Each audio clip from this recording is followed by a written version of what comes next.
अस्सलामुअलैकुम dear students, hope आप सब खैरियत से होंगे। आज हम समर एंड विंटर का पार्ट सेकंड पढ़ने जा रहे हैं। आप अपनी बुक का पेज नंबर 79 निकालेंगे।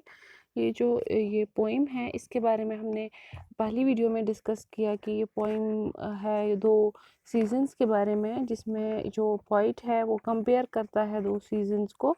और हमने समर सीज़न के बारे में पढ़ा कि समर सीज़न में क्या क्या चीज़ें होती है, नेचर कैसा होता है।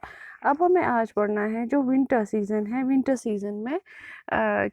सीज़न की क्या खसूसियात होती है और किस तरह पोइट को लगता है कि विंटर जो है ये डल होता है। तो इसमें आप अपनी बुक का पेज नंबर 76 निकालेंगे तो सेकंड पैरा पे हमें स्टैंजा जो है इसका, वो जो विंटर के रिगार्डिंग है, वो हमें पढ़ना है।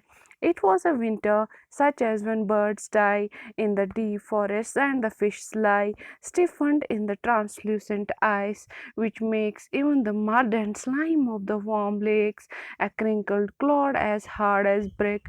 And when among their children comfortable men gather about great fires and yet feel cold, alas then for the homeless beggar old। ये कहता है अब जो विंटर है ये एक ऐसा मौसम है जिसमें जो बर्ड्स है वो मर जाते हैं क्योंकि बहुत ज़्यादा सर्दी होती है। और जो फिश होते हैं फॉरेस्ट्स में, in the deep forest and the fish lie stiffened in the translucent ice.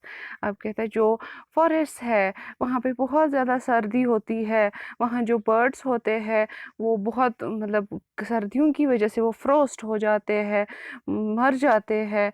और जो ये आइस होता है, ये जो पानी होता है जो रिवर्स में होता है, जो स्ट्रीम्स में पानी होता है, वो वाला पानी जो होता है उसको बर्फ़ बन जाता है, उसको आइस बन जाता है। और जो ये है ये फ़िश होती है, ये भी इसी के अंदर होती है, ये फ़िशेस मर जाती है। और जो मड एंड स्लाइम होता है वार्म लेक्स में, ये which makes even the mud and slime of the warm lakes a wrinkled clod as hard as brick.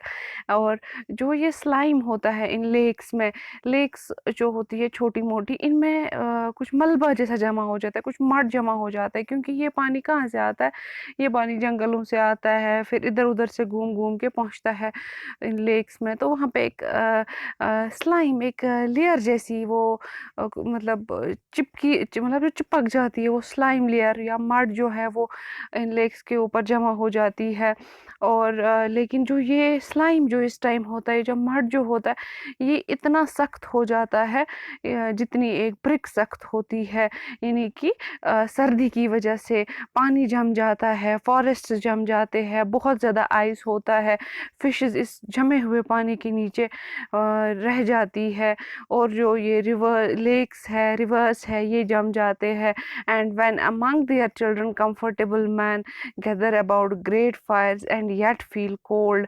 और कहते हैं कि जो लोग होते हैं, जो माँ बाप होते हैं, वो अपने बच्चों को गर्म रखने के लिए बहुत सारे इसका मतलब ये जो है वुड जो है वो गैदर करते हैं ताकि हमारे बच्चों को ठंड ना लगे, लेकिन फिर भी उनको बहुत ठंड लगती है।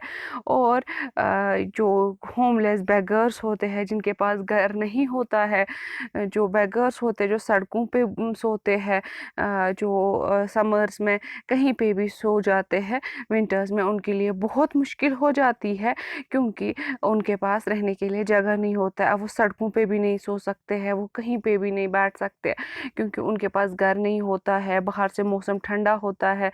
अगर वो वुड भी लाते हैं खुद को गर्म रखने के लिए, फायर वुड, तो फिर भी वो गर्म नहीं कर पाते हैं खुद को, खुद के बच्चों को, क्योंकि उनके पास कपड़े वगैरह भी उस हिसाब से नहीं होते हैं। तो यहाँ पे इस वाले जो ये स्टेंजा हम पढ़ रहे हैं, इसमें ये विंटर की हार्शनेस बताता है कि विंटर एक अच्छा मौसम है, लेकिन इस विंटर में हर एक एनिमल को, हर एक बर्ड को और इंसान को बहुत ज़्यादा मुश्किलात का सामना करना पड़ता है। जैसे हम भी देख सकते हैं अपने घरों में, विंटर्स के लिए हम कोयला जमा करके रखते हैं, हम फायरवुड जमा करके रखते हैं, हम हमाम जलाते हैं विंटर्स में, हम ब्लोवर्स यूज़ करते हैं, हम कांगड़ी यूज़ करते हैं जो ट्रेडिशनल कश्मीरी पॉट है। लेकिन अब जो गरीब होगा, जिसके पास घर नहीं होगा, वो बेचारा, उसको बहुत मुश्किलात होती है। जो बर्ड्स होती होती है, इनको खाने के लिए चीज़ें नहीं मिलती है, बाहर सारा बर्फ़ ही बर्फ़ होता है। जो ये बर्ड्स होते हैं, इनके नेस्ट्स होते हैं, इनके घर होते हैं, जो ट्रीज़ पे होते हैं, जब बर्फ़ पड़ती है तो वो भी टूट जाते हैं। तो इस पोएट ने जो ये है, इसने कुछ हार्शनेसेस इसमें डिस्कस की है विंटर्स के लिए। आप इसमें कुछ वर्ड्स है जिनको आपको ये जिन पे आपको सेंटेंसेस बनाने हैं। रीड और विलो हमने फर्स्ट में ही डिस्कस किया। अब आज फोलेज, फोलेज का हमने देखा बताया मैंने आपको कि जो लीव्स होते हैं प्लांट्स या ट्रीज पे, बहुत सारे लीव्स, उसको हम फोलेज कहते हैं। स्टीफन का मतलब होता है टू बिकम फर्म और more difficult to bend. Stiffen का मतलब होता है ऐसा सख्त बनना ताकि ये बेंड ही ना हो। ट्रांसल्यूसेंट का मतलब होता है अपने मतलब थ्रू लाइट को पास होने देने को हम ट्रांसल्यूसेंट कहते हैं। जैसे हमने साइंस में पढ़ा था, ट्रांसल्यूसेंट, ट्रांसपेरेंट, ओपैक। ट्रांसल्यूसेंट पानी जो है वो ट्रांसल्यूसेंट है, अपने थ्रू लाइट को पास होने देता है।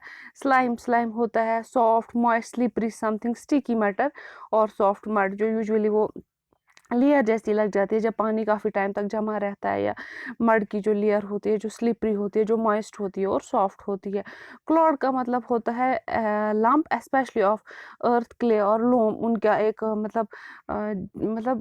उनका एक वो बनना, जैसे एक हम जिसको हम कहेंगे ये मिट्टी का, या जो हमारे यहाँ पे मिट्टी है या जो यही स्लाइम वगैरह जमा हो जाता है उसका एक ये बनना, मतलब उसका डेरा जैसा बनना, उसको हम क्लॉड कहते हैं। तो जो ये पोइम है इसमें जो है जो पोइट है इसने 2 सीजन्स को ही कंपेयर किया है, लेकिन 4 सीजन्स है, स्प्रिंग और ऑटम भी है। हर एक सीज़न की अपनी अपनी खूबसूरती है और अपनी अपनी उसमें बिटरनेसेस भी है। तो यहाँ पे जो है पोइट ने समर को एज चेयरफुल, जॉयफुल और ऐसा मतलब डिस्कस किया है, और विंटर को एज डल लाइफ डिस्कस किया है। होप आपको आज की वीडियो आपकी क्लास समझ आई होगी। Stay home, stay safe.